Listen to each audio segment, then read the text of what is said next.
Di pasal 6, penyitaan sebagaimana maksud pada ayat 1 dapat dilakukan oleh penyidik kecuali terhadap benda yang sesuai batas kewajaran diperlukan pemenuhan kebutuhan hidup minimum orang yang memiliki atau penguasaan aset beserta keluarganya meliputi antara lain yang tidak boleh disita. Satu-satunya yang tempat tinggal yang ditempati sendiri. Peralatan kerja yang digunakan untuk mata pencarian sehari-hari. Dana yang secara nyata diperlukan untuk biaya hidup dan pendidikan.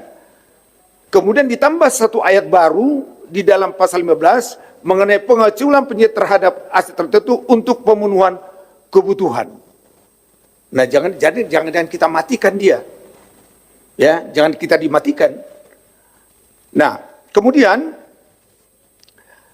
dalam proses pemeriksaan persidangan tidak hadirnya jaksa pengacara negara. Ini ada diatur. Ya, ada diatur itu pasal 22. Ya, di pasal 22. Dikatakan seperti ini. Ya, pasal 22 1.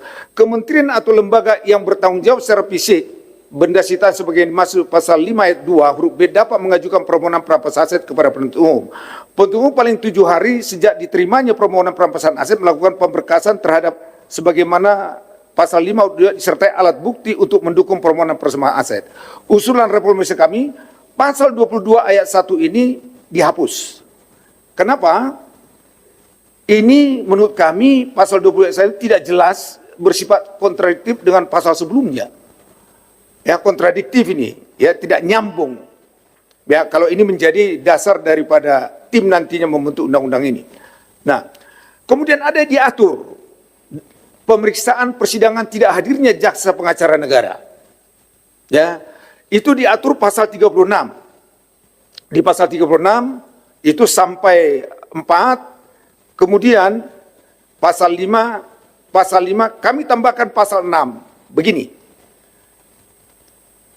Setelah penetapan sebagaimana ayat 5 diucapkan dalam jangka waktu 3 hari terhadap aset-aset yang disita wajib dikembalikan kepada yang berhak. Karena apa? Karena pasal 5-nya mengatakan seperti ini.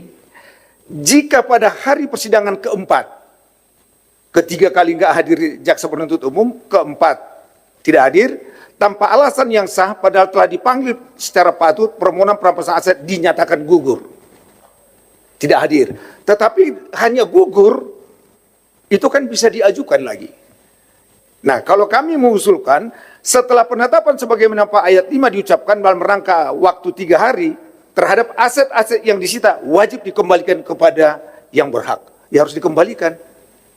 Karena apa? Ada kemungkinan, jaksanya sebetulnya mengajukan ini tidak serius karena dia tahu memang dia salah, kemudian dia tidak hadir supaya tidak malu, ya, tidak malu.